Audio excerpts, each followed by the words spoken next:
Hey there, how you doing? Welcome to my channel, Patucation.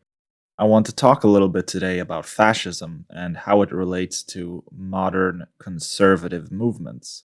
It is a common right-wing talking point that the left calls everyone they disagree with fascists. Well, yeah, the right makes it too easy, because of all the fascism.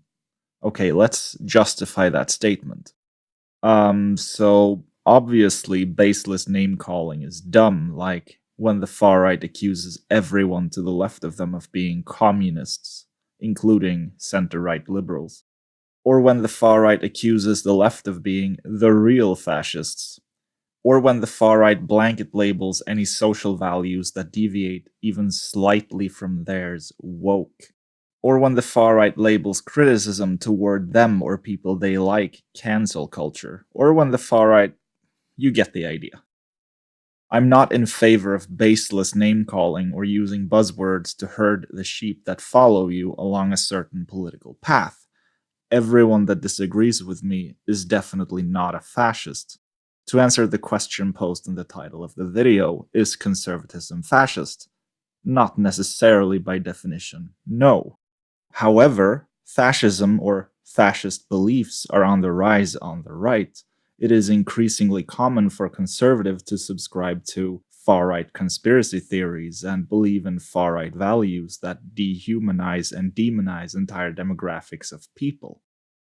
An example of this is the increasingly common talking point that trans people and anyone adjacent to trans people are grooming children en masse, a conspiratorial claim that is so outlandish and obviously untrue that it shouldn't be taken seriously and serves only to justify persecution of trans people. Because if trans people are essentially evil, then it would be essentially good to oppress them, right?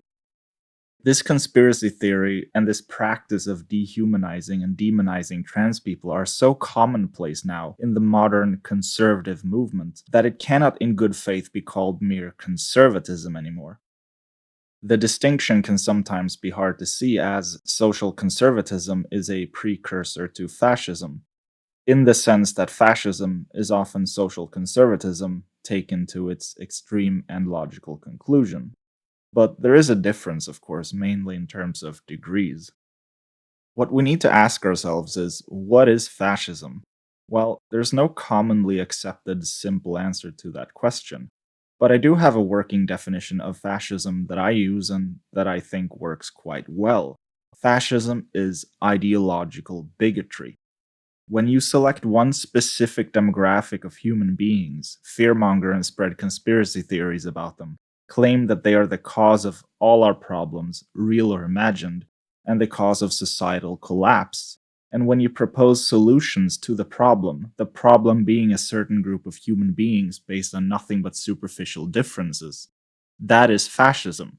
That is an ideology whose only logical conclusion is oppression and genocide.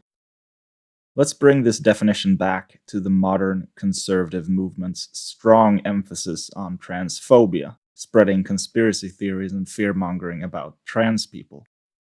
Transphobia is, in no uncertain terms, fascist based on the definition that I just provided. The right is fear-mongering and inventing conspiracy theories about trans people, claiming that they're grooming children and that they're sexual predators. The right is claiming that trans people are the cause of the problems we see in society, and that they are undoing the social fibers, conservative values, of course, that keep society from collapsing. And the right is proposing solutions to the trans problem. Just get rid of them, disallow them the right to be trans, forbid the treatments and surgeries that they need. That is ideological bigotry, in other words, fascism. So I feel entirely justified calling a lot of people that disagree with me fascists.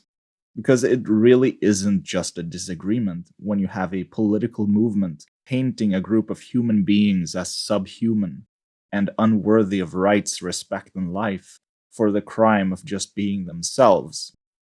That is so far beyond the realm of what's reasonable or moral, and I will always oppose it and call it out for what it is: fascism. Thank you for listening. Please leave a like and a comment and subscribe as it would help my channel immensely. If you enjoy my content, consider supporting me on Patreon with a small dollar donation. I will never paywall any content, but any support is greatly appreciated. See you next time.